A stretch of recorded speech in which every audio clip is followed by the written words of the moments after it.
السلام عليكم ورحمة الله وبركاته أصحابتا. waxaan rabaa inaan idin tusiyo sidii $8,000 aan bil ku sameeyay. Ayna sidaas la tagno custom period ay maano meeshaan forex lagu sheegayo maahan igu soo orod waqti badan iyo dadaal u baahan tahay. dadaalkii wax walba daaweeshid wax walba samayn kartaa. arkisin 7,600 lacag la baxshan 500 so real account so wax walba adduunka ku dadaashid waa helaysaa.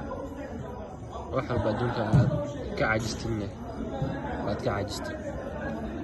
marka isdhiibin janigu adag yahay 6 bilood 3 bilood 5 bilood waa adag tahay inaad guul ku gaartid. waqtigaaga qaado been yaa lagu sheegin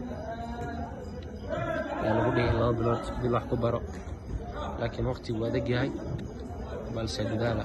asxaabtii hadda baashaan ay 4 saac inuu ku badan iska dheelina marka iyo baashaan asxaabta.